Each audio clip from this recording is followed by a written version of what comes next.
sir.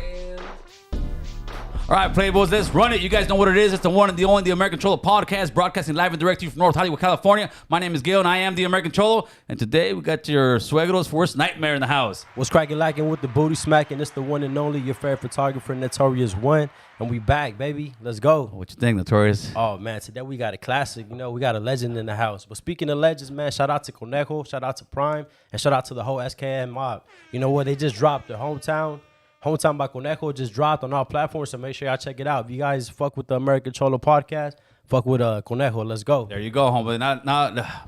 I'm humbled. I'm honored, man. It's just, you know, build it and they will come is what they say, homie. Yep. And we build it and they're coming, carnal. Oh, definitely. Our next guest is one of the most respected rap artists from the West Coast, appearing twice on Tupac's albums, All Eyes on Me. He is without a doubt a Sacktown living legend that was the first rapper to ever be prosecuted for his lyrics. He made his first mark in the rap game in 1993 with a debut album, Gas Chamber, and since then he has never left his foot off the gas. Please give a warm welcome to South Sack's own, the bald-headed nut, Mr. Sibo. Hey, what's happening, man? What's up, Sibo? What's happening, man? I'm glad y'all having me, man. Oh, you know? man, no, hey. this is an honor, homeboy. I mean, that word legend is thrown around so often a lot of times, my man. But no, you are an actual like hip hop gangster rap legend, man. You're what do they say? Your favorite rapper's favorite rapper, homie. Yes, on the real. sir. And we appreciate you coming out, my man. Hell Appreciate it, homie. Appreciate the love. So let's run this, man. Where were you born and raised at, carnal? Southside Sacramento, man. Talk to us about Southside Sac, man. Talk to us about your upbringing, your childhood and stuff, man.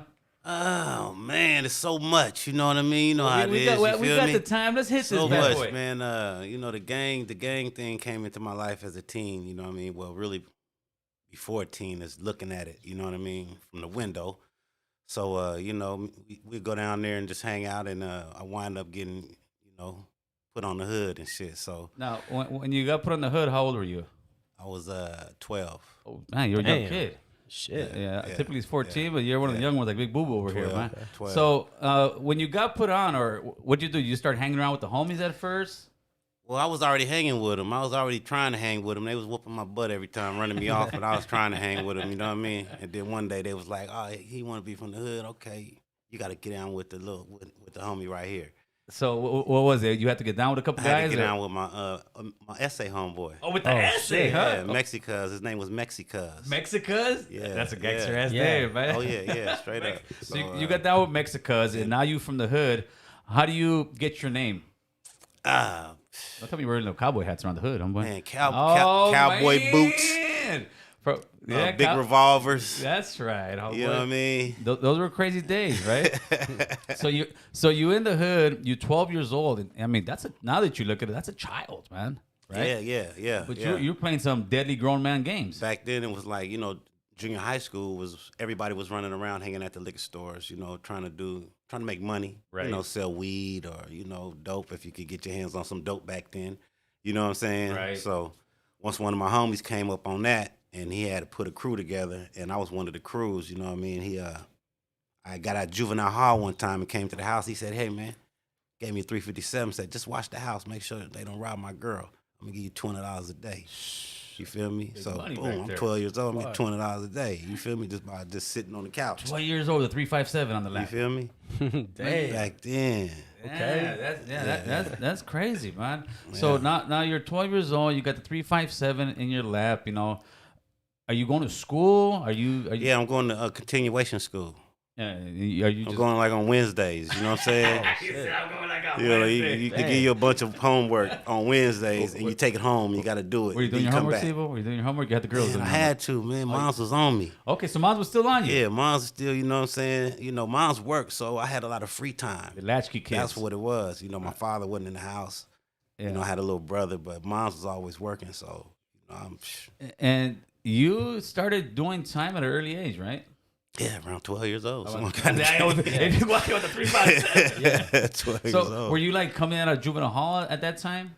If you didn't see me outside, where you at? He in Juvenile. Oh, really? So that was my story. back You were like the regular kid going then. coming Regular out in of Juvenile. You always see me. Yeah, I just seen he was in F unit. Oh, yeah, I just seen him in G unit. You know what I'm saying? Oh, he's at the boys' ranch. Now, when you got into your hood's a Crip gang, right? Yeah. The Crip gangs were not so established or that big back then, were they? No, well, we was it was more Bloods in Sacramento than Crips. We were outnumbered, so we was kind of tight. You know what I mean? It wasn't really no Crip on Crip action out there. We was all kind of tight. You know what I'm saying? That's kind of ironic. It's almost the opposite of what it is in LA because in LA there was no blood on blood because the Crips were so Exactly. right. Straight flip. It's straight flip. So was it how long was the Crip sets established before you got put on over there in Sacramento, roughly? I would say around 79, probably. I came around 83, 4. Oh, so you're like literally one of the first or second waves of I'm the second. right? Because seconds in gangs like 4 or 5 years. Yeah, I'm like the beginning of the second, the end of the first, hanging with the first. You know what I mean? All my homies was the first. I was the youngest one. Gotcha. The homies that were running the block were all the first that you got to see, right? Yeah. And when you're a child and you're seeing these guys, what are you seeing, man? You don't know. You don't know unless you see something good. You just see the regular vision every day, the same thing every day. Your homie got more money today you had yesterday. You know what I mean? So now it's all a hustle game. You know, outside is just a hustle game. Who got some money? Who got the new whatever? Or who can buy this? So you know what I'm saying? And some of these guys are looking like bigger than life figures, right? To you as a kid, you're looking at some of these OG guys. Oh yeah. You know, you look up to them. You know, they doing what you wish you could do, or you want to be able to do one day. Thought you wanted to do one day, right? You know, if you want to be tough, you want to be bad. You know, you want to be respected, Right. by everybody. You know You what I wanna be mean? that guy. That nobody fucks with. You wanna feel be me? that- So, that's what you strive for. Yeah, that's what we're striving for. So, first time going to youth authority. What year was that? Why 88? Man, you're like 5'5", 8'9". There you No, go, come on, homie. man. Come on, homie. I'm never forget that I'm number. I'm a 6'3", homie. Okay. I come in a few years after. Yeah. You never forget the slave numbers, huh, boy? Well, hell no. There's one Ain't guy. that a bitch? Yeah, right. Yeah. You're gonna remember that more than your Social Security, Straight up. right? And it's crazy. It's been over 30 years, and you still remember that number. You Remember the whole number. right? And so, walk me through, especially because when you went to the youth authority, I mean, it was you can sometimes wear your own clothes. I know for visiting, you're wearing your own clothes. You're getting packages. Staffs are letting you fight. It was so much more freedom, especially at the years you went. Right. Explain to me, how it was transitioning from county camps that you were doing now to YA. Well, when I got to YA, it was more. Now I'm locked up with people from all over California. Ain't just Sacramento You hit people state. that I've been running into. Right. Now it's these guys that they are tough. It's some tough guys. You know what I'm saying? So now you up against it. You feel me? And everybody want to try to buck you. You make sure you tough. You know they want to make sure if you go to YA, they're gonna make sure you're tough. If you tough, That's you where feel me? that's where the bangers were going. Yeah, you ain't gonna be interacting like you're tough. Somebody gonna try you repeatedly. So, it was just a open mind to the gang life of what it really is. You know what I mean? Like I seen it all now. Now I see Serenos, I see Norteños That's doing right. their You thing. had I never see, seen that before. white. You know what I mean? The white power, the Pride Month. You know what I'm saying? The Aaron Brothers, and I ain't seen that shit in Juvenile Hall. You know what I mean? Got that up there. You feel me? So you seeing all this shit. So It's like a crash course of the gang world, real quick. Yeah, it is. And you better pick it up. Yeah, you just do everybody in that motherfucker. And that's why I myself never went to the joint, but I definitely hit the county jail. And I would tell people, in the county jail and just like in prison, I'm sure you can hide under the umbrella of the gang. Right. When it comes to YA, Nah. There's nowhere to hide, right? Hell no. They coming. Somebody coming. And And you got to fight too, man. yeah, no, you got to. Because if they fighting every day, so if you're not fighting, yeah, man, I'm telling you, man. And the sad part is that even your own race, you get their news, somebody sees you, and you see somebody's gonna press up on this foot and try to take a shit. Right. And your own race is gonna look at you like, all right, let me see what you're gonna do. Yeah. And if you don't do the right thing, then your own race is gonna take your shit. Yeah, They're gonna start punking you for own shit. Every week. Read that package. Every week. Man. They're going your locker, homie, take your You shit. don't got nothing in there. Yeah, so I'm sure you saw a couple guys that didn't have it too well in there. Man, get like a cigarette out of your whole carton. Here, take this. So when how was Sibo when he first went to the youth authority, and when you paroled out of the youth authority? I went in the same way I came out because I was already built for it. I knew where I was going. I had already been through the juvenile and the camps. You know what I'm saying? So once I got to NRCC, which is the reception to go to YA. Yeah. You feel me? And it was, you know, it's just like I was tough. I was a tough kid. You know what I'm saying? I was a tough kid. I was willing to fight or do whatever the fuck. You know what I mean? So, but I wasn't no bully. I was like the one keep the peace type of. You know what I mean? Okay. But if you wanted the business, I would give you the business. You know what I'm saying? Yes, but sir. we gonna try to keep the peace. You feel me? But that's how I always been. Now, when you get out of YA, how long did you stay out before you started going back in jail? I It seemed like you were going out for a while. I got out of YA and went back 30 days later. Fuck. I got a violation because they said that I had cocaine in my system, right? But I was cooking it. You know what I'm saying? So I made up a story, and I told them, I said, well, my one of my family members was in my grandmother's house smoking crack, and I busted in the bathroom, and I grabbed it, and we was arguing, and I was telling them, and then they said that I can get it in my pores just through holding it. For sure. So they let me out. Yeah, they let me out. They Damn. believed it and let me out. And when I got out, I went on a run. Oh shit, but yeah, you was just a bad motherfucker. Sibo. You were the badass kids, homeboy. I went on a run and made Gas Chamber. Is that when Gas Chamber? AWOL Records. Oh, I was on the run from YA, and my homeboy was on the run from Folsom. oh shit! So you're supposed to fuck this. I don't want no chain on me. I'm gone. Fuck Where'd you take off? You around the city, or did you take off from the county or state?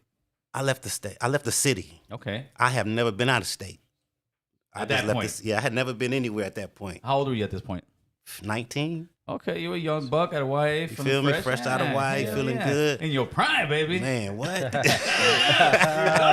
You know this. You remember those days. So you in your prime, you and your homie that took off from Folsom, were you guys just partying one day and saying, well, fuck this, let's go? Or did one of you guys take off first? He was he was already gone. Right. I'm in the hood. One of my homeboys comes, he looking for something. I'm like trying to take him to go find it. Kind of find out my homies that had it is out there. So I take him out there, you know what I mean? And then that's when I run into him. And his first cousin is E40. Oh, shit. Okay. Oh shit. So but he's click. not E40 yet, is he? He's just the guy trying to rap. No, 40 is they got the Oh, click. he's established. Oh, that's yeah, right. they got Okay. the click. They doing their little thing, you feel me? Okay. But that's his cousin. You feel me? So I knew how to rap all through YA and, Juvenile. I was rapping through the whole shit Were you the guy next to me in the bunk fucking hitting the beat? all night. You know what I'm saying? I'm like, damn, Sibo. You was that guy, huh? Mm-hmm. But they used to be like, man, sing that song, sing this song, sing this song. The police would let me out my cell just because shit. people would be banging on the walls and trying to, hey, sing this song. And they just let me do the shit at night. You know what I mean? Shit, dope, all right. Yeah, but 40 was his first cousin, and I stayed down there because I stayed down there. Right. So I wound up getting in the studio. You know what I'm saying? I got in the studio with Studio Tony, did a song, and then they was like, damn. They was like, this nigga like a new Ice Cube. Yeah. Oh, yeah. That's what they just kept saying, you know what I'm saying? Not to knock Cube, because ain't nobody like Cube. That's you right. feel what I'm saying? Yes, sir. Respect. You feel me? Straight up. So they was just like, yeah, it was just a new gangster type Yeah, nigga. yeah. You feel me? A gangster. You They feel were on me? a different flow with right, the 40 stuff. right. So, and then, that's OG, let's take it back real quick though, because I do know I did my research and I do know you was reading your mom's poem to a beat. yeah. That's how you started to rap, correct? But I mean, even before that, what were the OGs or the older heads bumping? Like, what was the style like? What song got you intrigued with wanting to try to become a rapper yourself? I ran across a record in Mom's crates. It was Rap Dirty by Blowfly. Okay. OG motherfucker talking about Superman flying in pantyhose and he's a buster and all this other shit, right? So I used to listen to this shit. My mom used to hide the record from me because he used to be cussing all the time. Yeah. So I would find that record and play that motherfucker, you know what I'm saying? So that was my first little taste of rap, you know what I mean? And they still had to, then, NWA, LL Cool J, and all these other, music we was listening to. Yeah, it started coming out. Herbie Hancock, you know what I'm saying? So all these, it just came into, it was in my bones from my mom was already singing. Oh, okay. Okay, yeah. It's in You your feel me? blood. So yeah. she was in a band. You know what I mean? So one day I took her one of her raps. She had a rap. You about cocaine. Oh shit. It was called One Hitter Non-Quitter. You feel me? Uh-huh. And that was like, I used to read that What? motherfucking and rap it to beats and shit in the Right. background. I've been trying to rap this motherfucker, you know what I'm saying?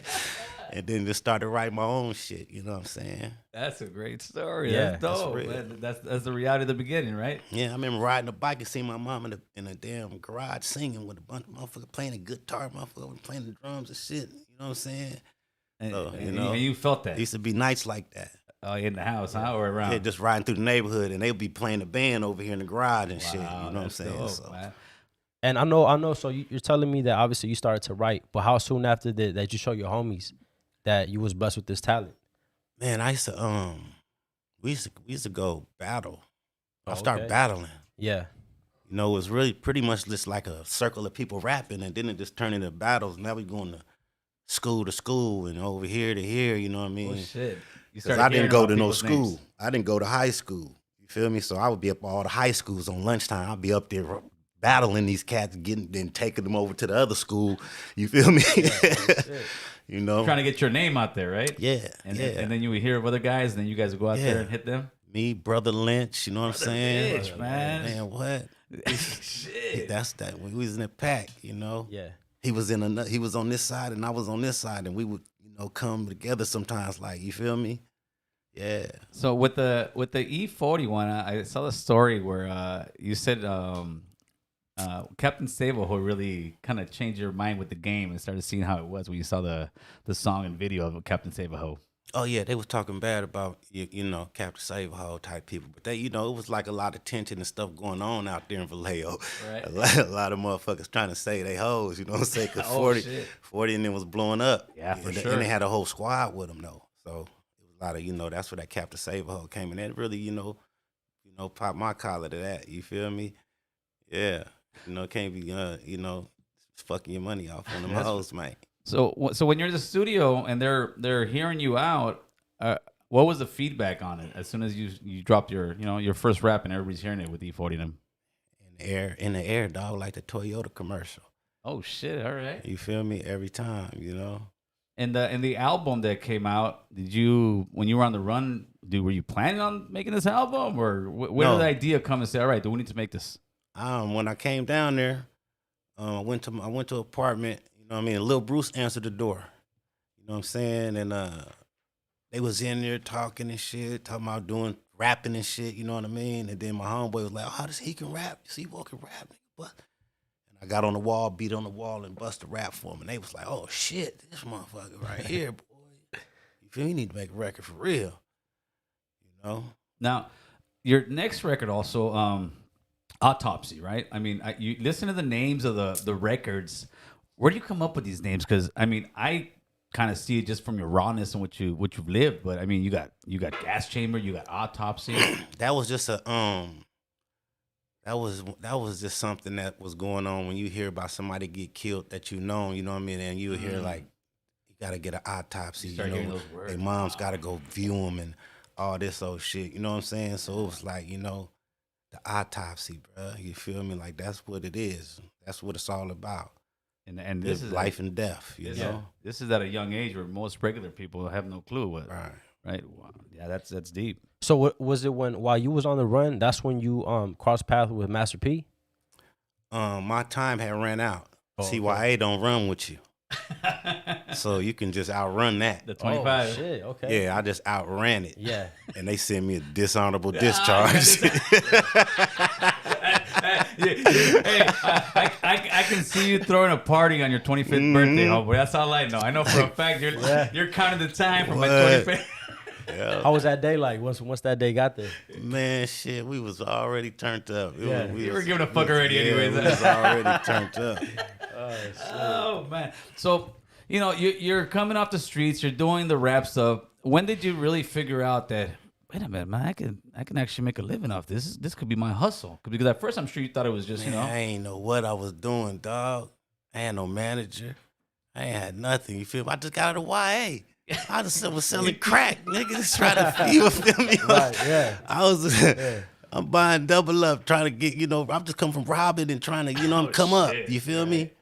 And then I go out there and it's like, the hustle game, pretty much different, but when I got in that studio, Mike Mosley, Sam Bostic, shout out to Mike Mosley and Sam Bostic, because they gave their time up for me. Everybody was trying to be a rapper, you feel me? But yeah, Mike gave the time up. You know, the 1-bedroom apartment with the crate on the ground in the room, man, and the mattress on the floor, man. Oh shit! And we did Gas Chamber, you know what I mean? That's where we came up with it. How long did it take for you guys to actually get the whole thing from start to finish done? Shit, man. If Mike had that beat, I had that motherfucker in an hour or two. A whole song is done. You know what I mean? Like, it was so easy to write what you living. Unless you're lying about it, then it might take you some time. But the shit that was going on, shit, I had to hold back. I couldn't even talk about all this shit. You know what I'm saying? Right. I'm like throwing up on the mic on them. You know what I mean? So it was good. Now, I mean, looking back now at an older age, do you kind of see that life as, you know, my crazy life? Because it was, man. I mean, the rap lyrics alone, when I'm hearing it, I can feel it myself. Because to me, it reminds me so much of the 80s and 90s just gang banging era. You know, and that was serious gang banging era. Sir. You dig? Yes, sir. Hell like yeah. that was serious. I mean, they doing crazy shit, but there's no meaning with the shit they doing.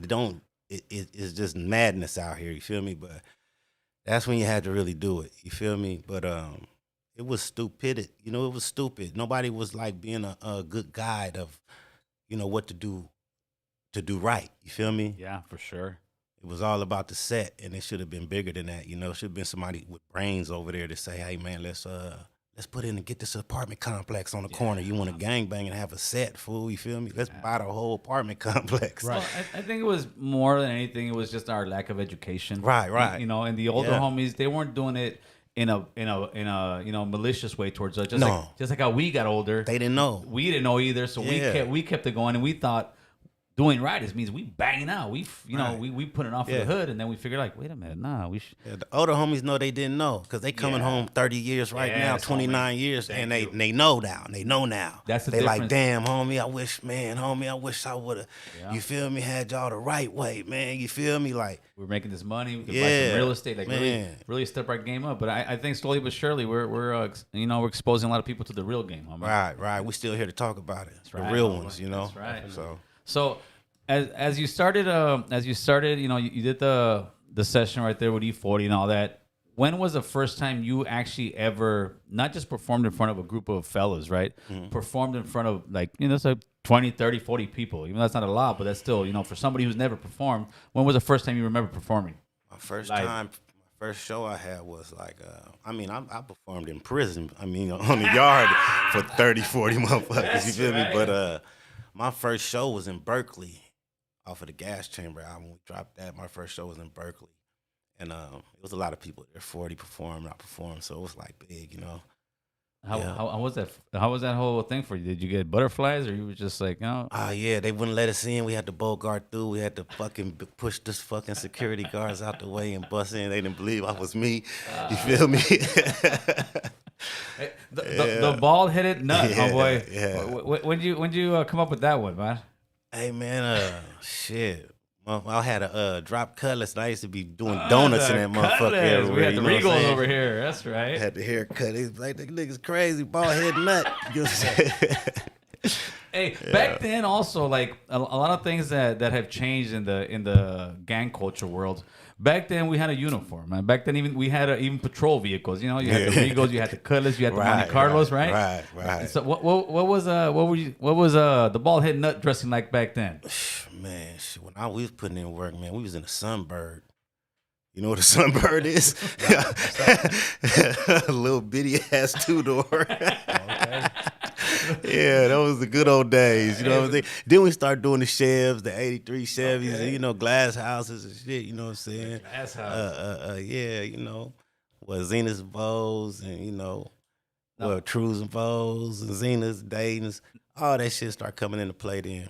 Now, a typical Friday night in Sac back in, I don't know, 87, 88 in the hood. He said, ooh. Talk to me, man. Hey, man, we probably about 20, 30 cars deep finna go do some shit. Damn. That's how it was. Huh? We party, and then let's go. Then we ride. Yeah, we ride. all night, and then Yeah. turn in. And You feel me? turn in. Yeah. Oh yeah, those were definitely some different times. He went back there. He taught me. He run back to '87. What house party? Oh man, it's crazy. The house party don't end until somebody gets shot, homeboy. That's the fucked up Man. part.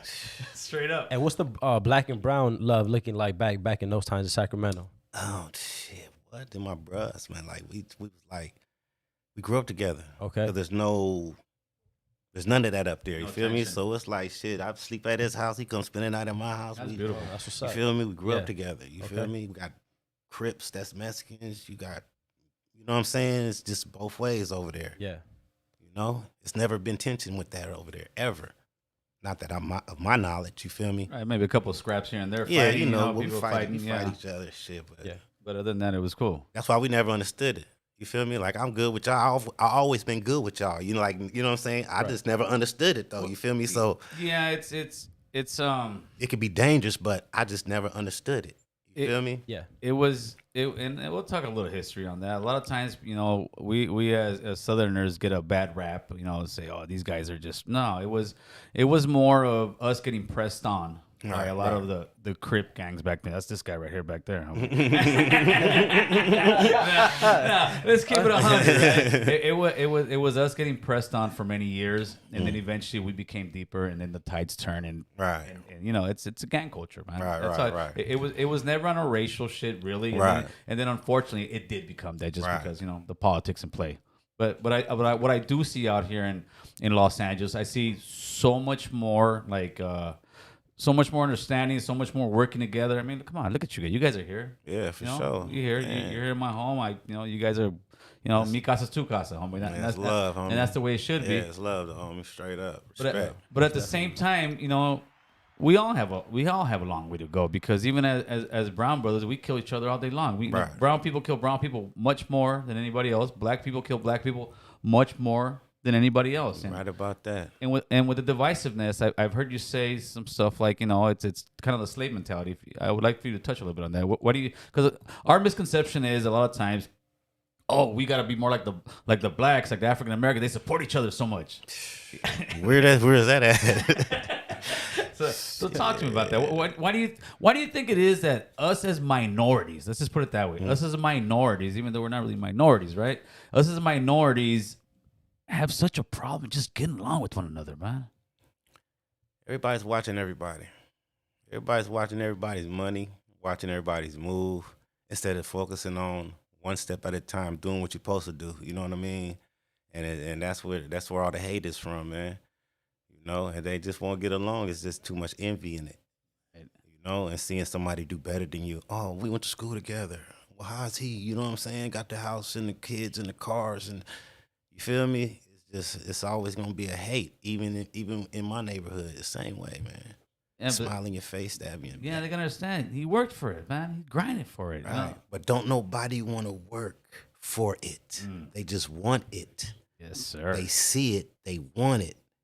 They don't see it and think, of, damn, how can I get it? Right.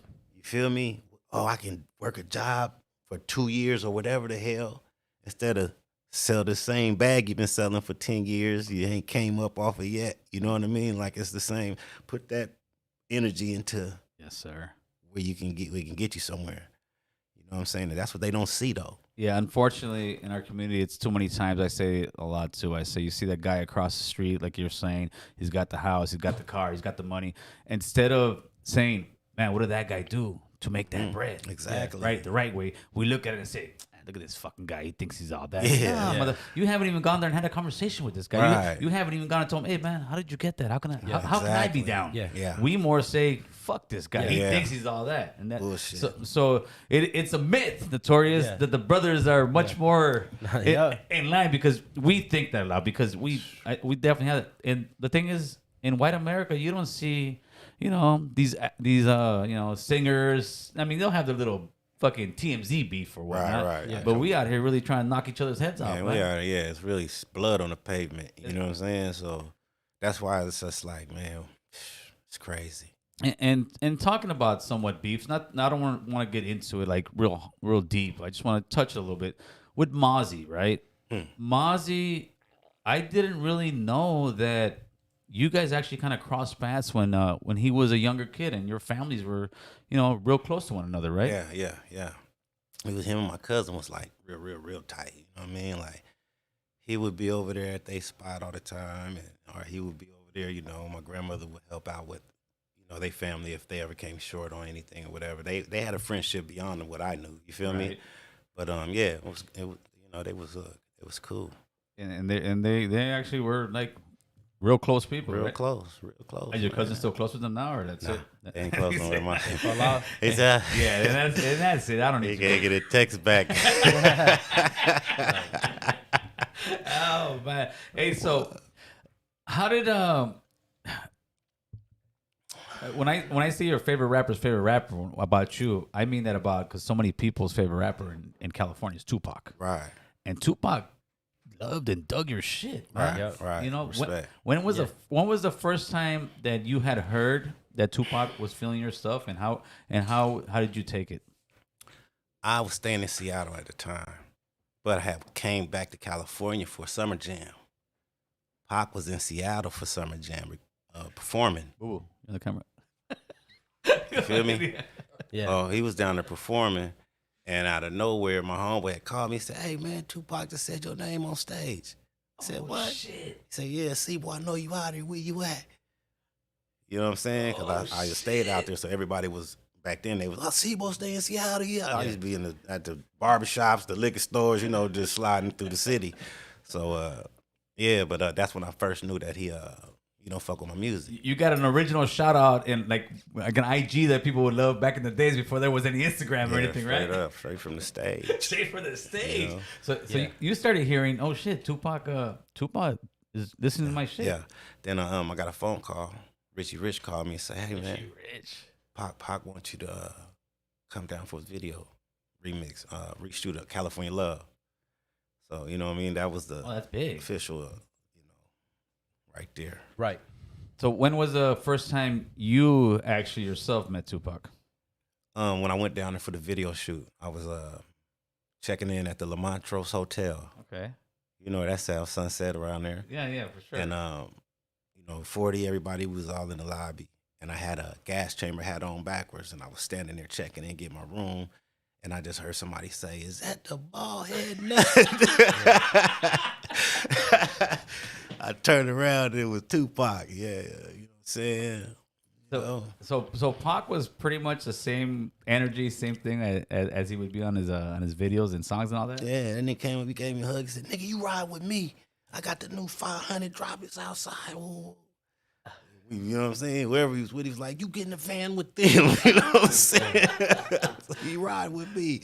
And we jumped in the car, and the first thing he did, he put in the shit, and he played "Ain't Nothing But a Gangster Pac." That was the first song he played. Okay. And that shit just sent a wave through me like, damn, boy, what the fuck kind of music is this? Wow. You feel me? Yeah, for sure. It That's was the movement. it gave me chills, homie. And Yeah. That's real. That's my first That's intertwine. That's not a bad way to meet Pac, man. Right. So you ended up going to the studio with these guys, right? Yeah.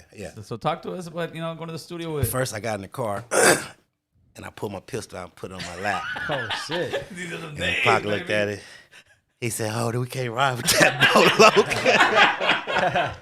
He said, "I got the police with me. I got some undercovers with me. We can't ride with that."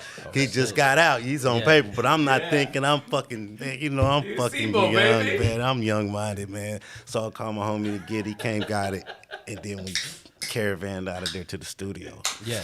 Yeah. Now I heard you say, and I want you to touch a little bit on this. I heard you said that Death Row was like YA in prison. What? Talk to me about talk to me exactly When I what you first meant went by to that. Death Row, I knew it was crazy because the motherfucker had a goddamn one of them, metal detectors at the door, right? Damn. So I walked up to it. I seen the metal detector, right? And I turned back around because when I got there, I got my pistol back. You feel me? Okay. And I was gonna go into the studio, but they had the goddamn the metal detector. And motherfucker out there whining, so I went back to the car. I'm like, damn, motherfucker, they gonna let me take my pistol in here. Take out his pistol. Yeah, so I said, fuck it. I put it up and shit, and then went in and man, everybody was in there. You know what I'm saying? He got the Outlaws together. He said, hey, come here, Bo, come here. He had them all together. He said, hey. He said, what I do with y'all when I first got y'all? What I do with y'all? He said, man, he gave us a Sibo CD and said, study this. That's big. That's what they tell me. You feel me? Oh, That's amazing. Yeah, that's you big. know, so it's certain moments like that, you know what I'm saying? That's like, Now, what is something like that? What does it do to the soul to hear that? To know that? I mean, maybe at that time, I mean, Tupac, he's already big. I mean, obviously, he's already a superstar. Yeah. So what does that do to you, bro, to hear that story? Man, just like, you know, that I impact. I'm there. I'm right there. I'm right there, and I ain't got no deal. Yeah. I ain't got no record company. I'm not with no Interscope. I'm not with nothing but AWOL Records. Right. You feel me? And they loving me like that. You know what I mean? So, as a youngster, you really don't know which way to go. You got Def Jam knocking on the door, turning them down. You got Atlantic. You got you know, different people. You know, Rough Riders. You know what I'm saying? I was on the table to go over there. You know, at one time. You know what I mean? So, rap a lot. You know what I mean? I just never jumped. I wanted that independent so bad. You know what I'm saying? Right. Do you ever regret not jumping onto one of those labels? Yeah, I do. What? I do, man. It's a lot of things you regret because you're young and you don't know. You don't trust. I don't trust nobody. You know what I mean? Cause I what I'm gonna do? You're gonna have to kill me. You know what I'm saying? So, and they know that. So it's like, you know, like it's hard to trust people in the game. But yeah, but they were. I mean, I saw the history. They were looking to sign you. It's like you one of the baddest ball players because you got Tupac, which you know could be arguably one of the best rappers or most popular one. Right, it's like Michael Jordan telling you, "Hey man, I love how you play basketball." Right. And you got all these people trying to sign you, Sibo. What happened? Jail. Okay. A lot of it. A lot of the time, a lot of my career was spent in prison. Damn. Most of my career was spent in prison. Straight up. So that's the main reason you weren't out there doing. Oh yeah. Because when I was going, around '95, we went to Atlanta. We left Cali, went to Atlanta. Short was already there. Ran into Eric Sherman at his rim shop. He had a rim shop. Pulled up on him. He didn't know what was going on. He like, who was Sibo? You feel me? I jump out. I give him the Billboard Top 200. I'm number 4 in the world. Shit. And then he's like, he looking at it. He like, what is AWOL Records? Because everything say Def Jam, Interscope, it say some shit like that. Jive or something. You feel me? Yes. So he like, what is this? Like, that's us. Right? He like, how y'all do this? And we independent. Yeah. What is independent? You feel me? Yeah, we got motherfucking distributors, man. We just go press up our own CDs, our own tapes, and take them to the warehouse and sell them over there. You feel me? Trying to give them the game. Right. So, and he just like, I'm like, man. And he telling me he didn't know, you know, EPMD went gold or whatever, you know, platinum or something, or gold. It was at gold. And I'm telling him, shit. That motherfucker at platinum, you know what I'm saying? He didn't know anything. You know what I'm saying? That motherfucker at platinum, you know what I'm saying? It gotta be, you know what I mean? The way we banged it over there. Yeah. So, you know, we got cool. He wound up hooking us up with a realtor. We bought an 8-bedroom house, 15 acres in Douglasville. You feel me? Yes, we there. Sure. Bring all the cars out there. You know, we about 15 deep, you know what I mean? All young. You feel me? Yeah, we taking over Atlanta. You know, we hustling, we doing what we, you know, we mixing with Atlanta, strong. Then the feds hit, and that tore everything up. That's when the label tore apart. Fuck. They came after it. The feds hit, tore it up. I was on the run.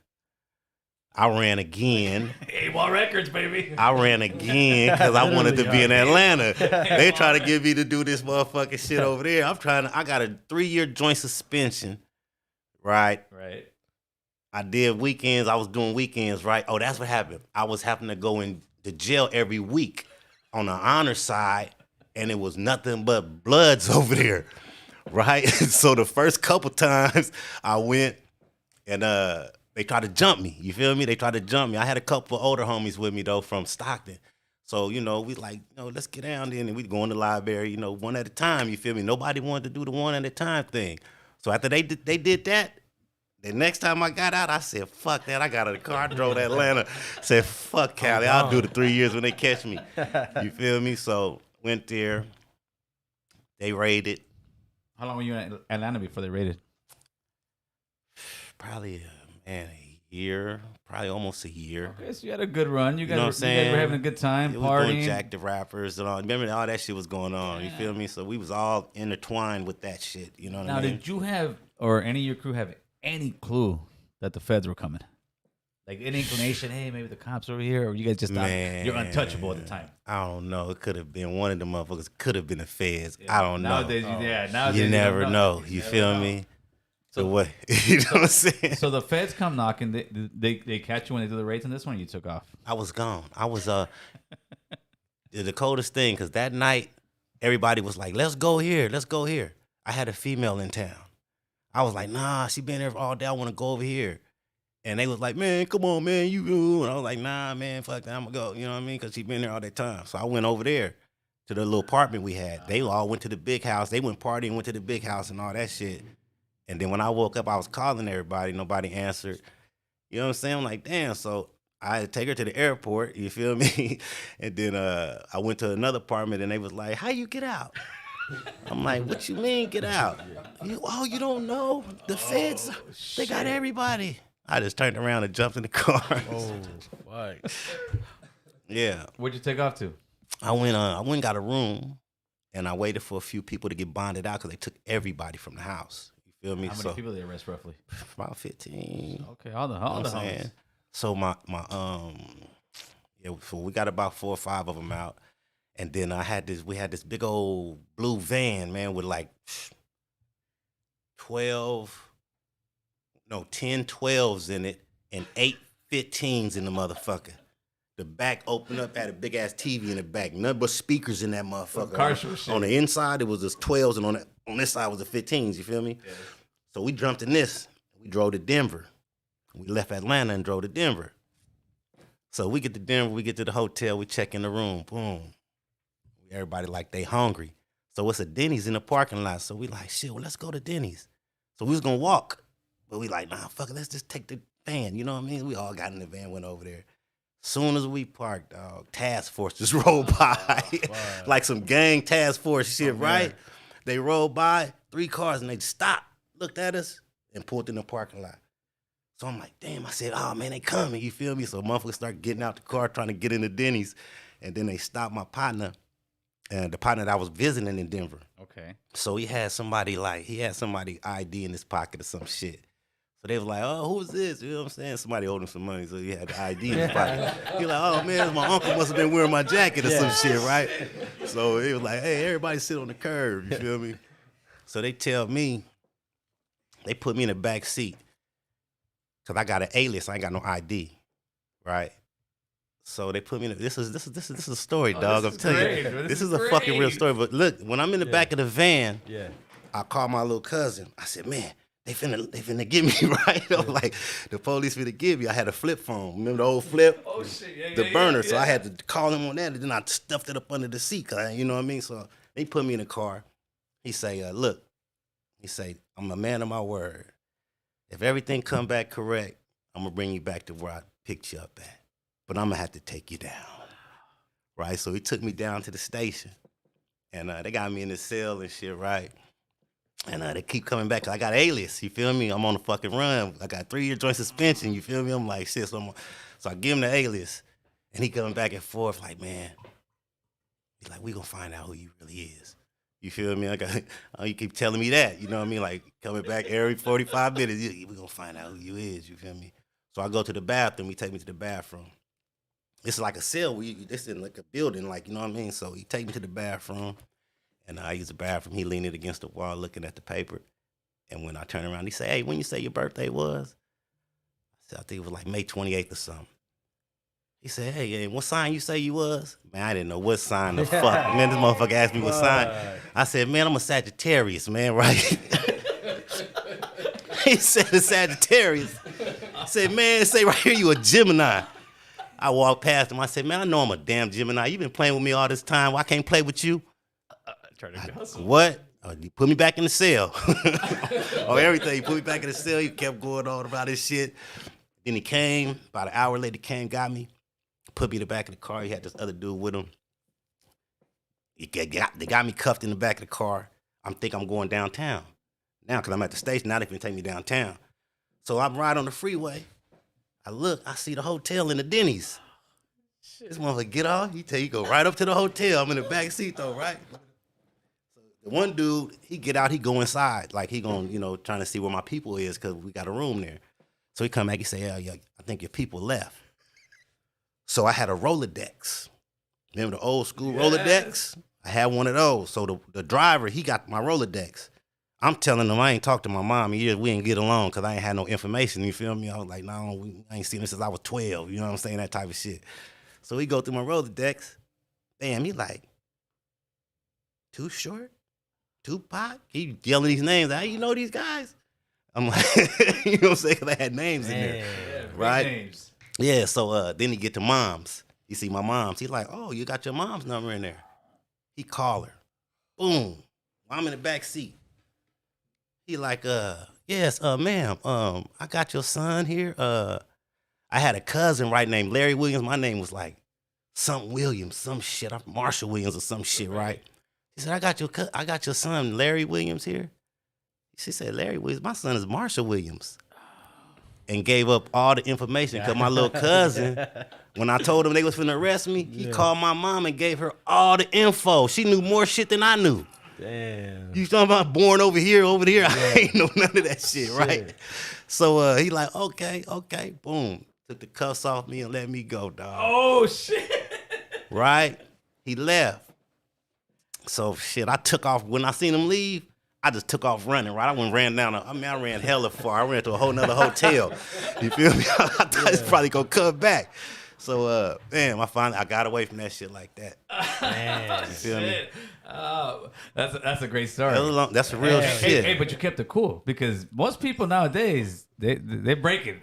They would have panicked. They can't break under pressure. They would have panicked. Yeah. Next time you better know that May is Taurus, homeboy.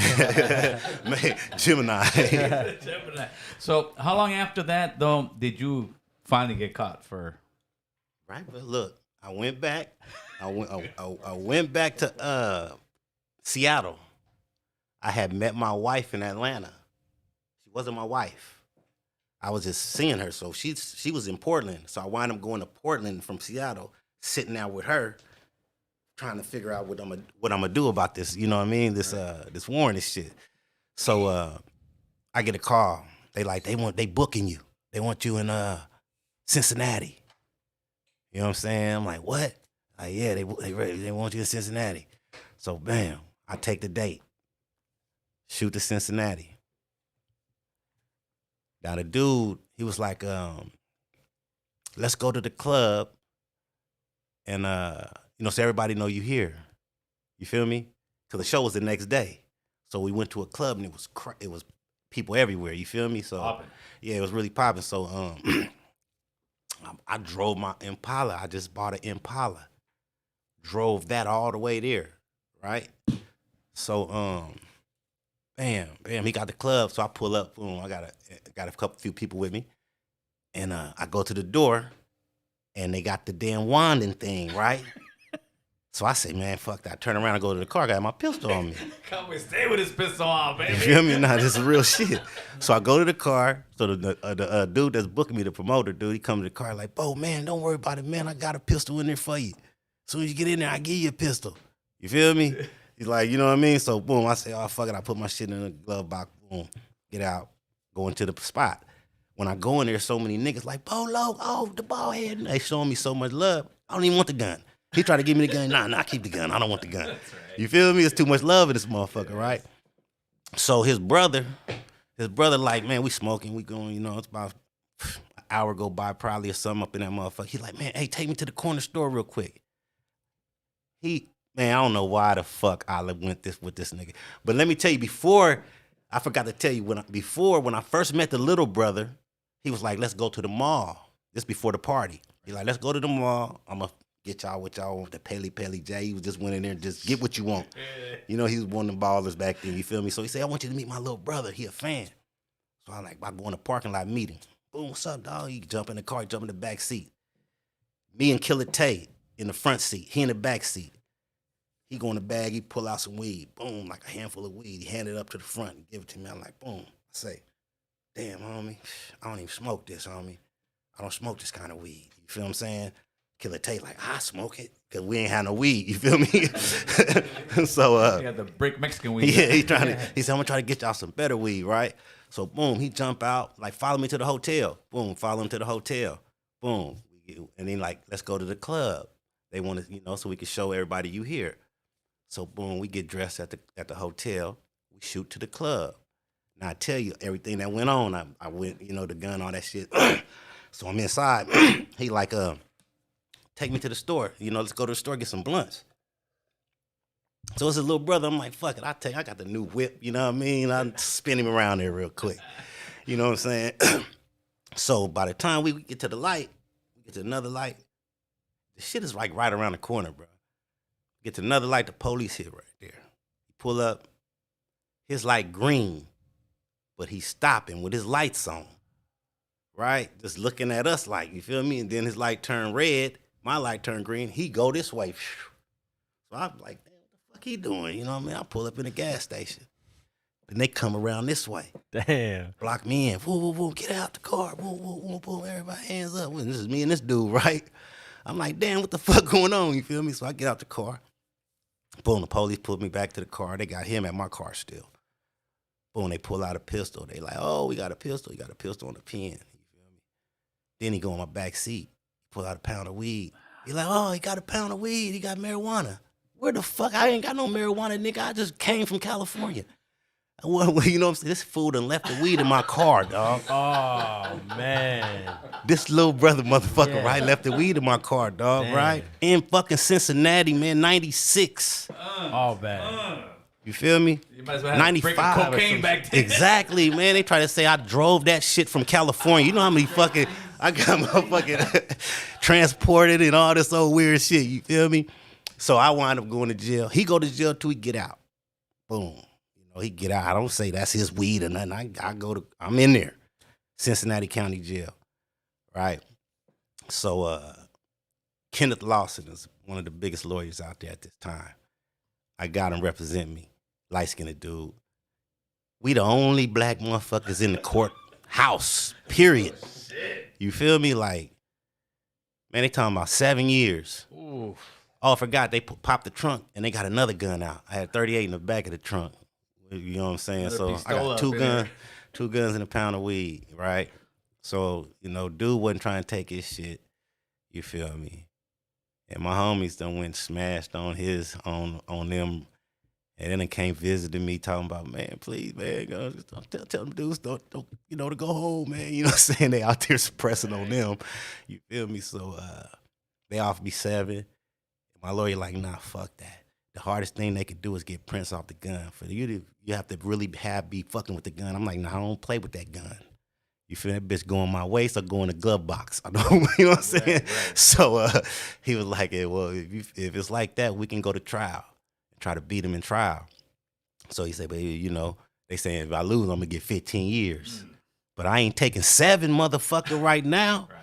My career just popping, you feel me? Shit. You know what I'm saying? So he like, check this out. Well, how about you waive extradition and go back and do your joint suspension, because you're going to do the joint suspension. And then by the time you finish with that, hopefully this damn judge die, because he was old as fuck, right? So I go back. I do like 18 months. I meet Loke over there. That's why I meet Loke. Man, that's yeah, dope. I meet Loke on that trip right there. Go back, do 18 months, solid dad, parole, whatever, get out. They call me. 30 days, I'm out. They like, you got court date. I'm like, God damn, I'm trying to, you know, fend that shit off, man. They trying to give me 7 years out there. You feel my just like, yeah, push that shit off some more, you know what I'm saying? So they like, we gonna try to keep pushing it off, but you gotta come up here because you know, y'all, whatever. So I flew down there. He said, I didn't even have to go in there. I flew down there and I didn't have to go to court. He went in there and did some shit, right? So he set me up for another court date. Pushed it back like 2 months, I think. So then that time came. So I went back down. He said, man, look, I got some good news and some bad news. He said, the good news, the judge is dead. Oh, shit, he did die. The judge fucking died, dog, on real. You know what I'm saying? That old-ass The old judge racist. died, dog. He was racist as hell. I The knew he old was going to racist. cook me. Nigga. He was going to cook the shit out of me. He was cooking everybody that went up there. You feel me? Everybody was Especially coming back your brother over crying. there. Man, they come back crying, man. 15 years, and man, he was cooking. Damn. So I was glad to get back to Cali and do my shit. But anyway, he gone. He said, Dada. I said, well, what's the bad news? You feel me? That's the good news. You know what I'm saying? The bad news is I got a new judge. I went to school with her. But she said, you got to come to court with a rap about crime don't pay. And she going to give you a year probation. I said, what? Uh-huh. Man, you know, I could not come up with a rap about crime don't. How do you rap about crime don't pay, Call dog? T.I. You feel me? I had to. Hey man, I was having people come in that couldn't even rap to try to write some shit. We was bringing them in. Oh, that's crazy. In other words, now you're faking the funk. Man, dog. You know what I'm saying? We finally. It took me all motherfucking night to write that shit. You got a dog. ghostwriter to take it I right. was trying to get one. They kept coming out whack. I was like, hell, dog. All right, Sibo, give me a lyric Man, of one of those of the crime don't pay. I can't even remember, dog. Damn. I swear. Yeah. So how did you have to perform it in front of the judge, or what'd you do? So I went to court. We about 5, 6 days. We went to court. We sitting outside the courtroom. You know, they got the little benches on the side before you go in. So we sitting there just waiting and shit like, damn, man, I got the rap in my motherfucking hat. I'm like reading this motherfucker like, you know what I'm saying? So I see a bunch of camera people come by. Hella camera crew. I'm like, damn, they like, man, who the hell? There must be a murder case in there or something. You know what I'm saying? Whoop, whoop, whoop. So then they called me to go up in there. Boom. I sit down there. My first case they called is mine. I get up. Got the rap in the hat, you know what I'm saying? Step up there. It's MTV and them, dog. They got it's Damn. MTV, all type of motherfuckers. They got long ass mics is hanging out everywhere. This is the nervous I ever been in my life, homie. You talking about rapping on stage? Now I'm rapping in court, trying to get off 7 years. You know what I'm saying? This shit better come out right. So I spit this shit, you know, no beat, nothing, man, just straight acapella. Corniest, you know what I'm saying? Like, come on, man, god damn. I did it, I spit it, and everybody's clapping, you know what I'm saying? Yeah. And hey, man, I got, you know, a year probation. Shit, I'll take it. They said don't get in trouble. I went back 3 months later, caught a damn violation. Damn. You feel me? And I was waiting for them to come get me, but they didn't even come get me. They just let me ride out. Oh man, so That's crazy. hey, I think anybody would do a crime prevention rap with 2 straps and a bunch of weed nowadays, right? Yeah, That's crazy. wasn't even mine, man. God damn. Look, regardless, you're already your favorite rapper's favorite rapper, right? Yeah. But I feel that obviously getting locked up, it put a pause to your career. Right. Does that still frustrate you to this day? Yes, it does. I missed out on a lot. Definitely. It made me frustrated when I came home. I would like blow my top on people, like, you know what I'm saying? And, you know, life throw you all type of curveballs, Yeah, man. that's You know what I'm saying? You don't know what's going on, what's coming. But one good thing that came out of it is your relationship with that guy over there, man. Oh, yeah, Lo. He been with me ever since. So, you know, give me the story of when you guys actually first met and how that came about and how you guys, you know, got such a bond, because after so many years, this guy's still here, man. Man, shit, I came to the yard and I seen that nigga belling. Bam, he was belling on the other side. I said, oh, yeah, he a crip. You know what I'm saying? You know, I'm spotting everybody out before I get to my, my thing. Then my cousin. Now, what year is this? This is 96. Shit. It's 96, yeah. Then my cousin, he like, That's when weights were yeah. still there. Everybody swole. yeah. He swole and she like, yeah, that's right, Lo. That's such and such, you know, from Showline. And I knew some homies from Showline when I was in YA. So, you know, that's how I'm attached to these dudes. You know, oh, yeah, okay, I remember his homie. I was locked up with him. So, you know, I had some weed.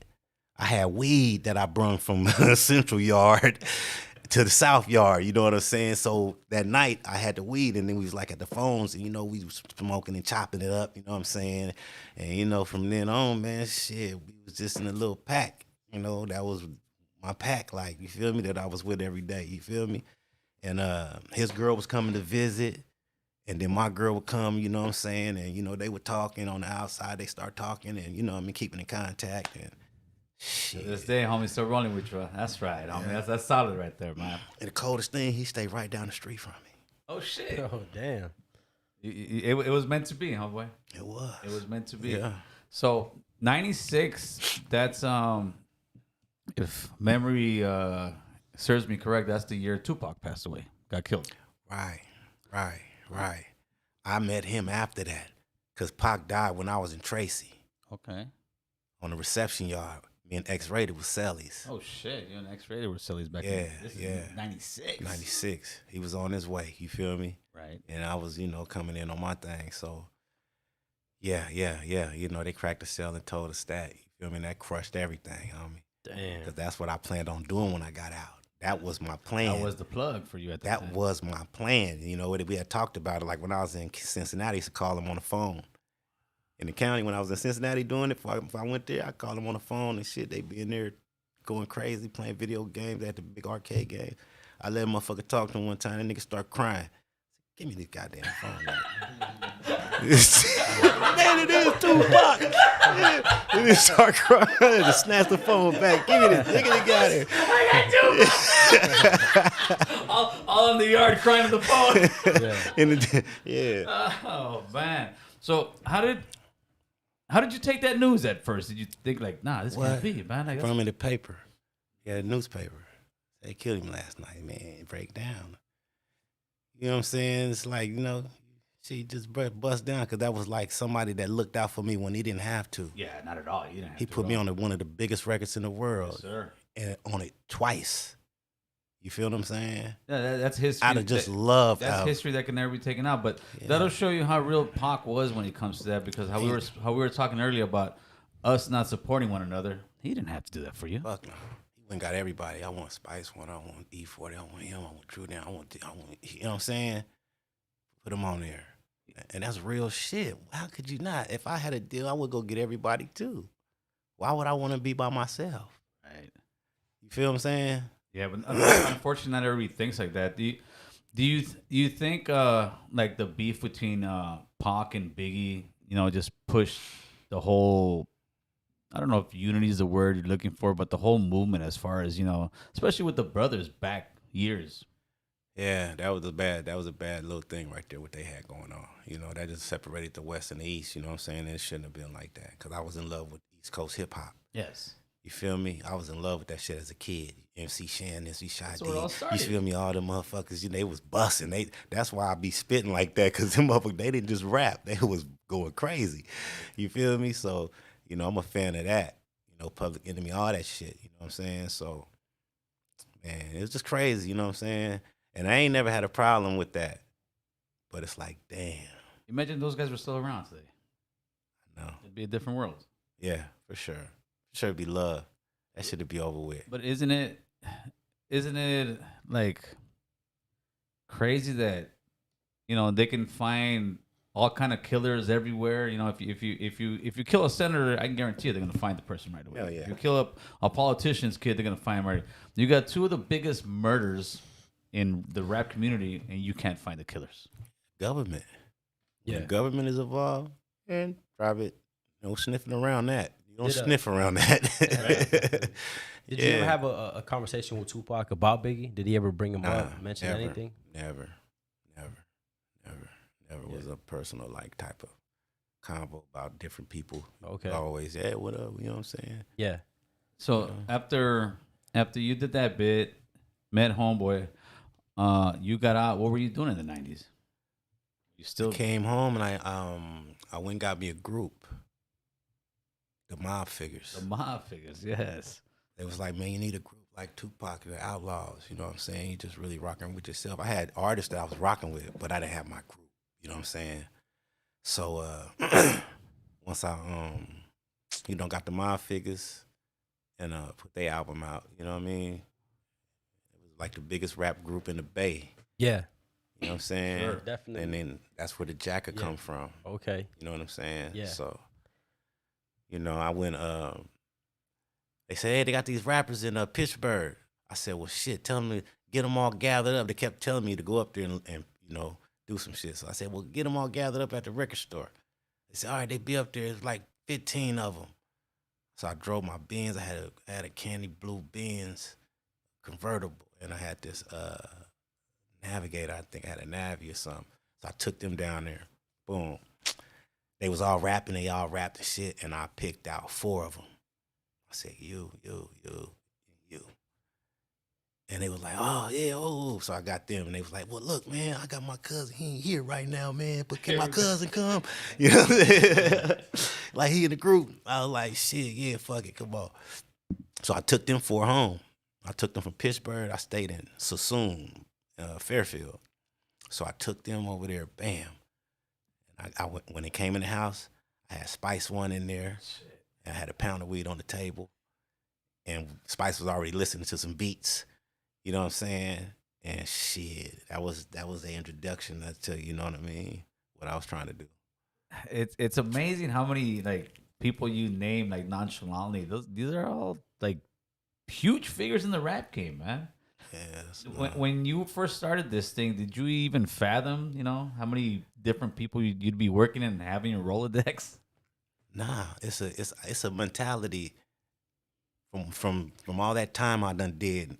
And when you know what I'm saying? Come on, man, these are my young homies. I'm pushing the line. I'm the hardest pusher. You feel me? Like, you know what I mean? Like, sure. I was that guy, so I always wanted to take care of motherfuckers and look out for them. Uh-huh. You never try to bully on them because, well, I'm beating the bully up. You know what I mean? Like, you know what I'm saying? So I ain't never been a bully. You know what I mean? Like, I be fighting for white boys in junior high school because a nigga want to take his bike. You feel me? Like, leave the motherfucker alone, homie. Right. That's why the white boys in Sac love me. It's motherfucking, they Hell's Angels motherfuckers I went to school with that I done fought for. You feel me? Like, for real. So, now what do you think that is? Because a lot of times when people are in gangs, they become very cold-blooded and they start like, hey. I tell you, my grandmother stayed in a good neighborhood. Where I was born at, it was a swimming pool in the backyard. It's a pool table downstairs. It was a Porsche out front, a Corvette, a Lincoln Town Car, and a company van. My grandmother and them was in the hair business before I was born, doing well for themselves. You know what I'm saying? They had 7 kids, 7 or 8. I don't want to miss nobody. You feel me? You know, and they was all, you know, in that house. My mom had me, and when she had me, about 3 or 4 years old, we moved out. There go where the hood comes from. Oh, okay. You feel me? Out the big house into the streets. You feel me? You had to fend on your own now. So that's how I winded up in the hood. You feel me? So you came from a real good family. Oh yeah, I came from it. That's why I know.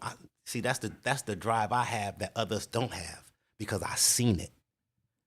I seen them owning homes and having nice cars and the legit way, the big house with the business. You feel me? So did your mother have a fallout with her parents, or? Yeah, pretty much fall out. Yeah. And, you know, my mom got mad. I go and do my own thing. You know what I'm saying? But shit, why? I got this. Yeah. Why? Leave me over here. You know what I'm saying? Why take me? You know what I'm saying? And even after that, how was the relationship between you and your grandparents after that?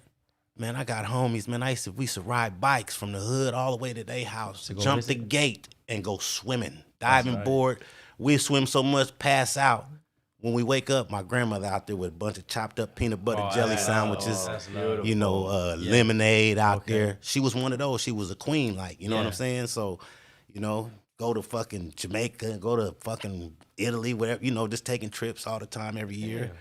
You know, so they was living the life. They did what they had to do to get that dough. Yeah. You feel me? They were the people that the haters would look at and say, why they got this? All right, probably, yeah. Would your grandfather ever pull you to the side and give you game? As far as like my grandfather pulled me to the side and gave me a sawed-off chrome shotgun. Damn.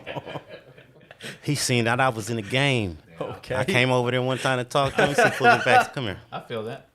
He said, here. It's you now. Don't do no wrong. Don't do nothing stupid with it. Yeah. But I see what we doing. You know what I mean? Protect yourself at all times. Yeah. I feel. You feel me? And I ain't know the game, but he was in the game. I ain't know. You feel me? I ain't know, but he, you know, hey, shit. It was, you know, hey. Everybody was in the game. They don't give you shit. They don't want you to have shit. Yeah. So Sibo, how How do you think we can get our people to get into the game legitimately? And start changing the narrative of, the young guys looking at the guy at the block sitting there. We got to create businesses for them. The strong has to create businesses for these dudes, man. And we got to tell them, hey, homie, come here. Over here, nigga, this right here. Do this right here. I'm going to get you a check every month. That's right. Yeah, just do this. Wake up, I need you here. It's 8 o'clock just do this. You feel me? And he going to do it. Because we tell him to do it. Now, the white man, he want to get the money, but he tired of this. He tired of working for this motherfucker. Yeah. He want to work for something that matters. You feel me? Something that can do for you, that care about you. You know what I'm saying? So that's what we got to create businesses for these guys, dog. I don't give a fuck if it's a hot dog stand. Yeah. Put a fucking hot dog cart out there. Yeah. Get them a fucking food truck. Get them get whatever you can sell. That's gonna make some money so we can take care of each other. Period.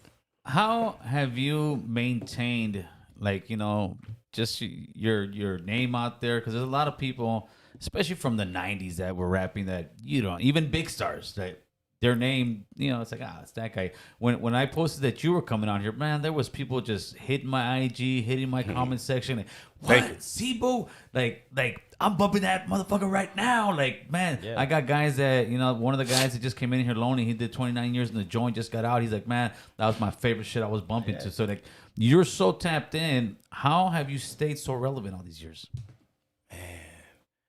Man, I did a lot of work in the 90s. You know what I'm saying? And I'm still working, but I think me tapping in on both sides of that gate, you know what I'm saying, is what really keeps the name going. Man, Sibo was over here, man. Sibo did, man. Sibo had all the weed, man. Sibo. You know what I'm saying? Like that type, they got stories about me. That's why. Sibo was pulling up on our block. You feel me? Yeah. Yeah, homie. You feel me? So they got stories. That's what I think that's what keeps me out there. When I hear your stories about how you were going to Atlanta, Colorado, you know what it reminds me of? And I don't know if that was the case, but it just reminds me of Ice Cube summer vacation, man. Huh. Shit. Yeah, that's where I ended up on summer vacation. Hey, Chris, let's put that number up because I know for a fact we got some people that want to talk to my boy Sibo. I'm gonna charge him $1.99 for the first fucking minute. Get it. Everybody's going crazy. Huh? Yeah. Ain't hard to find. Grooving on a Sunday. America's Nightmare. OG Steve, $25 super chat. Salute the Thug Lord. Sibo, dope interview right here. Shout out to Gil Notorious. Ellerton in the house. The Bronx, homeboy. Yes, sir. Appreciate you, OG Steve. Much love. Okay, let me see what we got. Yes, sir. Let's see what we got. Hold on, give me a second. Hey, while we're waiting for the phone calls, was Fat Tone as crazy as people Fat say? Tone was a lunatic, homie. No, this motherfucker, man, he was burnt out. He just was a kid when we met him, though. You feel me? He probably was 14 or some shit, and he was just wanted to be a rapper, you feel me? But he was kind of already crazy, you know what I mean? Already running around the streets and shit. Yeah. But, yeah, man. Yeah, Tone was, man, fuck. When did you, very, very first time you meet Fat Tone? I did a concert out there, and they brought him to my hotel. I said, I gotta bring this young dude, he can rap. Little kid, whatever. I'm like, he rapped and shit. I was like, oh, okay, little nigga, I like that little nigga. You know what I'm saying? I'm a vet. He was singing. I was like, why you say you a vet, though? You know what I'm saying? And, shit, he just started hooking me up with shows. He started hooking me up with verses because he knew everybody. Hey, I know this, he'll buy a verse. You know what I'm saying? We get him by a verse, right? So I would be out there, doing verses for different rappers and shit, and Tone was like, he was like telling him I'm coming, and didn't rob him. Give me the money. Give me the money. Let me hold it. And yeah, they should have called him Debo. Man, that was real Debo right there. Caller, who's this? Yeah, he was calling. They start calling all of us. Caller. Let him through, Chris. What's going on? Talk to us. We got Sibo in the building, player. Hey, what's up, Sibo? What it Big do? Fan. Oh man, appreciate it, man. What it do? Yeah, for sure. I got a funny story. One time, it was late 90s, early 2000s. Okay. I'm out there driving through the town, just got off of work, and I'm at a light, right? Yeah. I'm slapping Sibo. What do I see? Car in front of me. Heavy set black brother with a fro, bounce out, start throwing up gang signs. I'm like, this motherfucker banging on me. So I bounce out of my shit. And who is it? nobody but Sibo, the bald head. I was there jamming to the music. Runs up to me, gives me a hug, talking about right on cuz for bumping the nigga shit. Okay. It happens like that, yeah. And I'm like, what the fuck? I'm like, man, that would make me feel good. Come to the town, see an essay knocking my shit. But yeah, man, you was definitely doing your thing, and you still doing your thing. Sibo, keep it up. Man, appreciate it, homie. Love. Thanks for the phone call, my man. Oh man, look at that, Sibo. I think that's why you're like a timeless guy because of the love and the energy, man. Like definitely shit like that. I love the streets. I'm not, the streets is like, at the point it was wherever. I was in Oakland. I was everywhere. Caller, talk to us. We got Sibo in the building. Hey, yeah. Yes, sir. What's happening? Hey, this is Big Ron. Remember I talked to you a long time ago? Yeah, from the car club. Yeah, for sure, homeboy. Yeah, Talk to us. Talk to us, Hey, homeboy. but we a big shout out to Sibo. My homeboy had a 64 Impala. He had hydraulics, and I guess he had it impounded. My homeboy bought it off him, and I didn't have all the money to get it. And I didn't get it, but man, we still bumping his music. And American Cholo, we got a lot of love for you out here in Sacramento, bro. Man, appreciate you, homie. Hell yeah, Sacktown and his mother sucker, man. That's right. Thanks, Rob. Appreciate the phone call. Okay, deal. Yes, sir. Our brother Nate. Hey, how does it feel too? Did you know that you had that much, even out here down south, that much love from the essays out here? I told you I fuck with the essays. I don't give a fuck where you from. That's right, oh boy. So every time I run across y'all in a joint, it's like, what's up, fool? What you need? You know what I'm saying? It's like always like that. You know what I mean? Even when I was in LA County, it was still like, hey, Sibo, fool, bust that one song, fool. You know what I'm saying? You hit the beautiful LA County too, huh, Sibo? Man, I've been to Wayside, Supermax, Linwood. We talking about high rise. It's much different than Cincinnati, right? Fuck yeah, what? That's level 4 prison in that motherfucker. You go for that bitch, you better be loved. Oh shit! You feel me? That's one thing. LA County ain't LA County's vicious, joke. Homeboy. LA County's vicious. Oh homeboy. yeah, you what? You're gonna get it if you want it. You're gonna get it, homeboy. Keep coming down here acting bad. You gonna continue to LA County? Sibo got me high off the contact. Right? Better bond out immediately. Yeah. LA County is no joke. But I'm glad you see it that it ain't no real. It's it's politics at play, homeboy. When it comes to brown and black out here, man. Right, for sure. But it's definitely gotten better. Yeah, hell yeah, for sure. Yeah, we got an 818 calling. For sure. Caller, who's this? Tony, what's up, Tony? Talk to us. Chillin'. Hey, I want to shout out Sibo. Hey, one of my favorite songs. When I was 20 years old, I had a Cadillac. And I had a system in it. And in there, I always used to get CDs from my homies and shit. And there was a TRU album. One of the first ones. And in that TRU album, he had a song where it goes, every day, all day, hustling to get paid. That's how we call it. Yeah, that's me and Master P. That's the song me and P did. Dog, that's my favorite song from that whole album, dog. Like, dope. I'm glad I could talk to you. Hey, that shit was hard, bro. I bumped it nonstop. I had on repeat. Yes, sir. Yes, hey, homie. Sir. That's right. Hey, I just want to give you your props, I appreciate you, homie. That's right. Give him his flowers while he's here, That's baby. right. Hey, Gil. Yes, sir. Talk to me, Tony. Hey, I found the Blazer, bro. Oh, you found the Blazer. That's good, fool. For real? Fool. They took your system, huh? Fool. 3 blocks down. Yup, they took my system and my catalytic. Who says crime in L.A.? Hey, crime in L.A. is going up, dog. Hey. Yeah, the motto in L.A. is crime does pay. Hey, we need a rap from Sibo, fool. We need a rap. Hey, that's what we told them. We got the mic right here. We ready, homeboy. We ready. Just don't give us the crime prevention rap. Hey, Tony, I appreciate the call, brother. For sure, homie. Good looking. Yeah, appreciate. Tony doesn't know that I know him. No, he actually lives somewhere out here. Yeah. Drop out on this. I'll give you a quick story about Tony. I'm out there doing stuff with my neighbor, and I find, because I always hear this guy drive through and just boom, boom. And then I'm out there, I see a fucking old ass Blazer, blue Blazer, right? And I said, that's this motherfucker. And he calls one day, and I'm clowning. I said, some motherfucker came with a fucking blue Blazer that the system costs more than Blazer. That's me, Gil. They stole his Blazer about 3 weeks ago, but he got it back. But that's crazy. Hey, but yeah, I'm telling you, out here, it's like, man, you got love, homie. You got that. You got that living legend shit because you are, homie. You've done some. Appreciate it. You've done some stuff in the music rap hip hop world that can never be taken from you, man. I appreciate it. It never can. Timeless. It's timeless. It's timeless, homeboy. It's timeless. I think it speaks volume because there's a dope ass story that I heard that you said, but you said that you had just came out of jail or whatever, and then I guess you had linked up with Master P. Right. Gave you an envelope. You walked away. You didn't know what it was. When you looked at it, that's just said 100,000. Yeah. P. So again, I mean, P's a good dude. how's the relationship right now with you and P right now? I mean, You guys fell off. You know how it is, but hey, it ain't nothing but is love. what It's probably still some love. Ain't nobody, you know. It's in your been books, nothing. he's a good It's just guy. been a gap. You know what I'm saying? Time. Yeah. Caller, who's this? Team Dragon Gang, bang bang. Peasy, what's up, boy? Talk to us, player. Man, say man, what's good with it, OG Bolo? Man, you already know what it is, man. Shit, I can't complain. Man, I want to first off get on here, man. I got to give you your flowers. Listen, OG, right. let me give y'all a quick one real quick. OG Bolo got on one of the dopest compilations out of Topeka, Kansas back in the day called Scars and Tattoos. Okay. I was honored to not only be on the CD, but the CD would go, you dig? So Nice. if it wasn't for the OG coming through and blessing us and showing us love in Kansas City, you dig?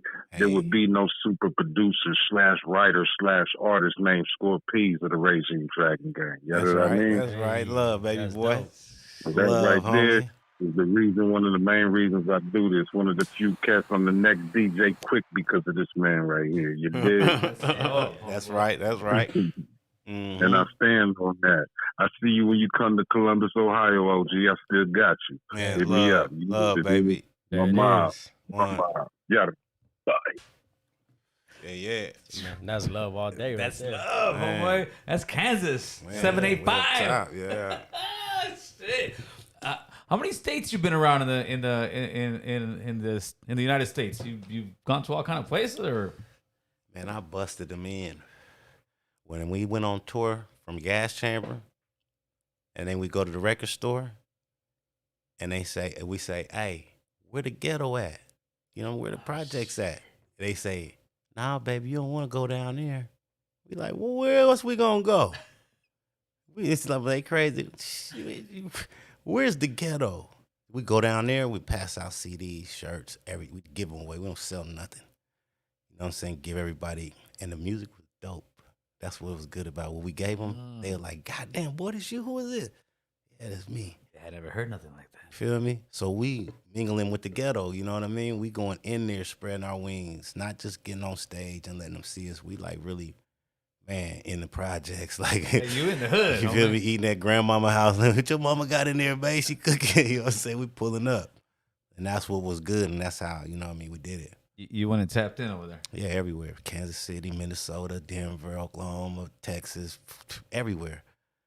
I can keep going on and on and on and on and on. You know what I mean? Right.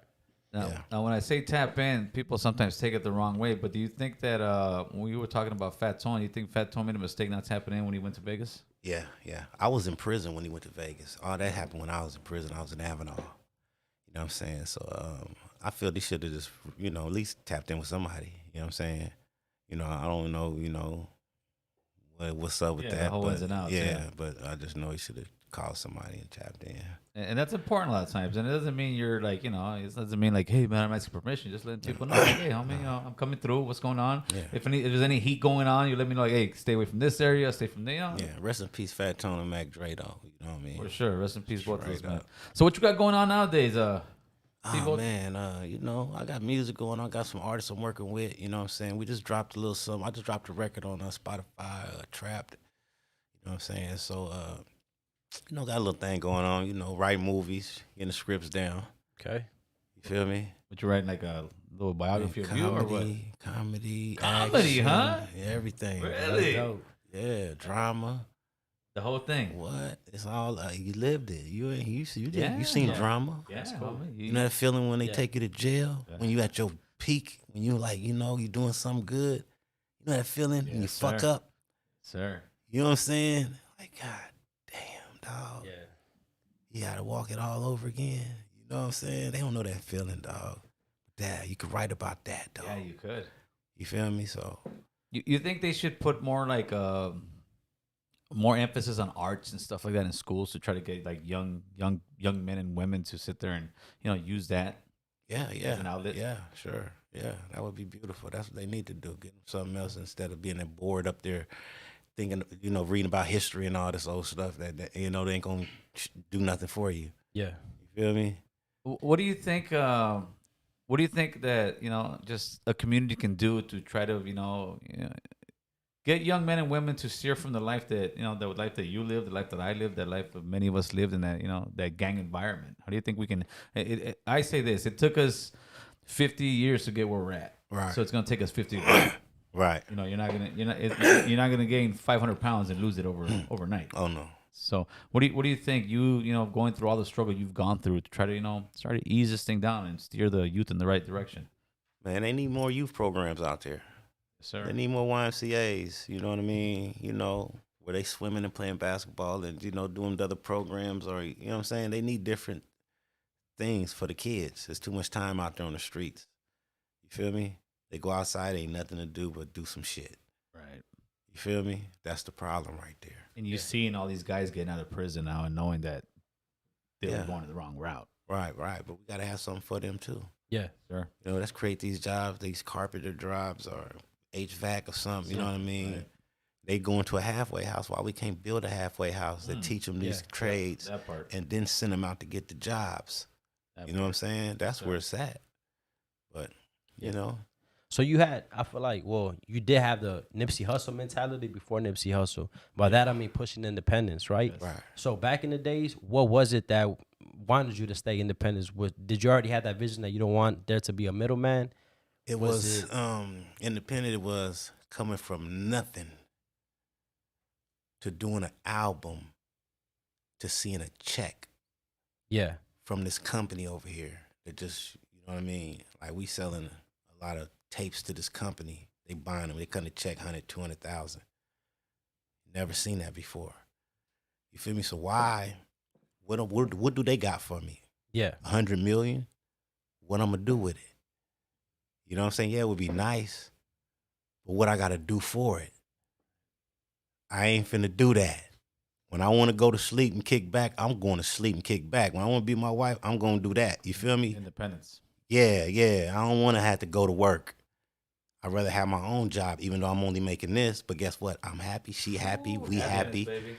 You see how I pull up? I ain't tripping. No, you good. And was there anybody that was lacing you up on that mentality, or that's just something that? I surrounded myself with some smart guys. Okay. You know what I'm saying? Real estate, real estate kept me alive. You know what I'm saying? So, I just, keep myself with the right people. Yeah, because I mean, you were way before your time. Because look at now. Now everybody right now at this moment want to be independent. Right. They don't want to get signed to nobody. Right, but I created that friction. I got so many records out there. Yeah. That you can listen to on and on. Songs is just go on and on. You know what I mean? So it's a lot out there that you can't even hear. You can't hear it all, Yeah. We got a $20 super chat. Don Lemony.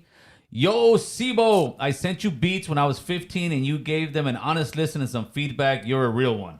Good looking, homie. That's We right. got calling. Caller, who's this?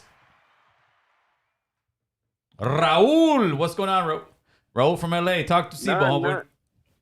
Yeah, okay, so Sibo, bro, one of my favorites, bro. One of my favorites from the West Coast, dog.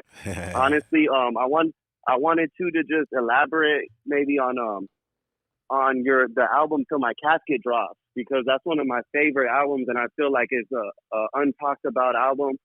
It's hot from, the start to the finish, What was going on in your head when you were making that, bro? When I was making that record, I was it was the last record. Who made that beat? I'm sorry to cut you off. Who made that beat? Which one? There's so many. It's too many on there. I don't know. No. Specifically to My Casket Drop. I don't know. I can't remember who made that beat right there. Okay, my bad. What was going on with you when you were making that, man? That's fire. That was my last album on AWOL Records. That was my last album on AWOL Records, and after that, my plan was going to No Limit. Oh, okay. Yeah. Yeah, man. I know a lot of that shit word for word, bro. It's always, I always got like one of those, and whatever playlist I'm playing, man, I make sure I keep at least a few Sibo tracks from. I just love that album, bro. The album is just something special, man. Appreciate it, brother. Appreciate it. Straight up. Hey, you gotta spit a flow for us, bro. What's up? Spit a verse then. Spit a verse? Yeah, let's go. Let's see. Come on. All right, let's go ahead. Let's go. You put me on the spot, but okay. A body full of tattoos, battle scars, and bullet wounds. New clothes, diamond medallions for paid dues. Niggas that ride for their rules. The attitude of fuck the world. They trying to kill us every time we move. You perpetrating to be a killer, but I know you're faking. Them jealous cowards kill my nigga Tupac in Vegas. Ooh. I mean, I can keep going, man. You go with that shit. That's dope. Hey, you did that, homie. This world's infested with haters, want to be players. Player hating a real player because he live in major. No disrespect to your redneck, blood-sucking pigs.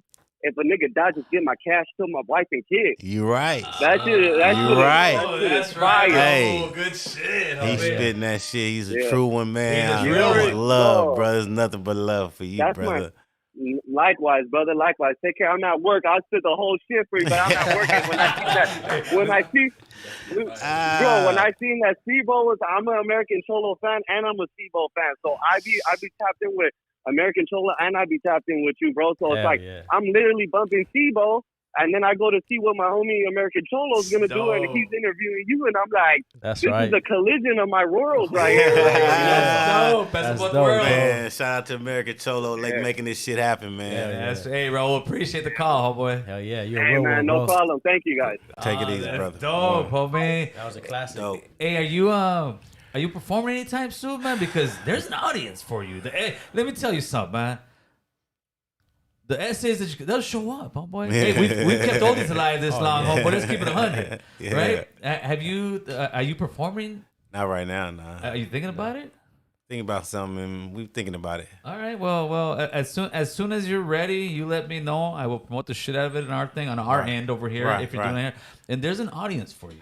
There really is. There's an audience for you, my man, and I'm ready to support you all the way. I love the energy. I love the person that you have become after the struggles that you've gone through, because you could be a much worse person, but the energy that you have and the message you portray is, improving ourselves, man. Got to kill yourself after all that madness that you were rapping about, but it wasn't that you were rapping about, so you were living it, right? And that's what some people sometimes don't understand, right? Yeah. And you know what? No, before we let you go, I want to ask you one more thing. You were the first rapper to ever get your lyrics used against you, in court, right? Yeah. So what happened there?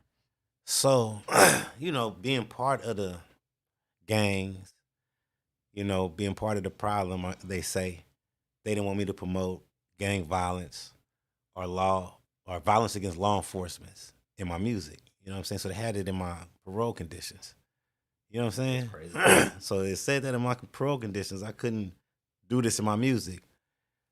And that's when I came out with "To My Casket Drop." The day that album came out, they started selling it at 12 o'clock midnight back then. If you had a hot record, they would fucking be open at 12 o'clock midnight to sell your shit. You feel me? Like that day, we're gonna be the first one to release this motherfucker. So they went and got it from Tower Records, picked me up in the morning, raided my house that morning, took me to jail. Right? So at this time, I got the NAACP. They all got involved with this shit, free Sibo thing, you know what I'm saying? I was hearing about this shit everywhere. I was locked up though. So a weekend, they come to my cell, knock on my door, and give me a cup to piss in. And this is 90 fucking I don't know. It was in the 90s though, early right? 90s. Yeah, early 90s. So, and they went testing for marijuana. You feel me? So they test me for marijuana and violate me for marijuana. Shit. Right?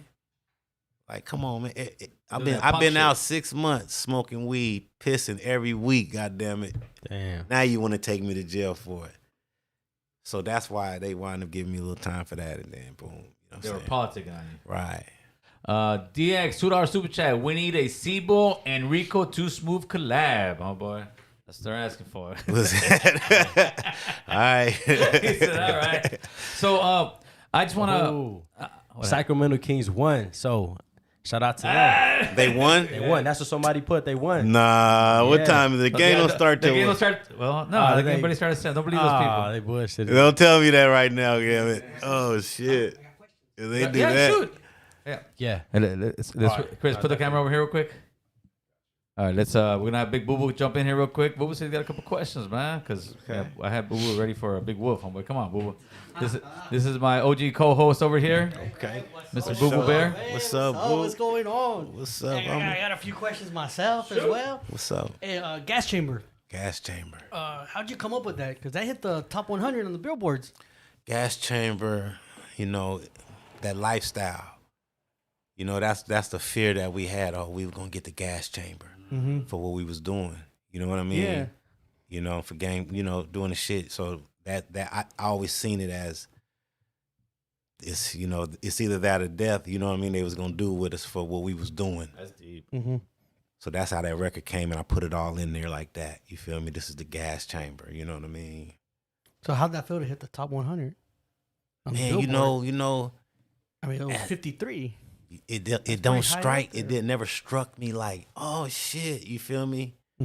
Because I never. You know what I mean? Like if I was a multi-million selling platinum artist and went there, I went there off independent. You feel me? I went independent and got there. You know what I'm saying? So it was like, damn, I'm not around those stars. I'm just around the homies. You feel me? So I couldn't see someone that's made it past me cheer for me. You were like, still in the box of the I'm hood. still in the box of the hood. So Yeah. it's like, okay, You're like, yeah. that's right. Yeah, nigga. Yeah, what else? Let's go. What's the next one? This is the beginning. You feel me? Yeah, wait till the next yeah. record. You feel me? So Yeah. So then Black 64. How'd that come? That song Black was banging. 64, that was always when, you know, when I was a kid, like, oh, I'm gonna get me a Black 64. You feel me? I'm gonna get You me ever a get one? Black You ever get one? 64. Come on. Nah, I didn't get one. Blue one. I had a blue one. Yeah, It was blue blue. one, huh? Yeah. Yeah. Yeah, but yeah, man, you know what I'm saying? That's how that came about. Yeah. I got one more question. Get it in, brother. Tupac wanted to sign you. Yeah. How'd that come about? Like, why didn't you just go to Death Row? Did Death Row even ask? No, Suge said, after I did the song, I came out the booth, he said, boy, you want to go to Japan? We finna go to Japan. Yeah. Right? He's like, offered me to go to Japan. So when we went to we left there and went somewhere else, and I was with Pac in the car. And I said, nigga, I'm about to sign to Death Row. You feel me? I'm like, fuck that, I'm signing to Death Row. You feel me? Yeah.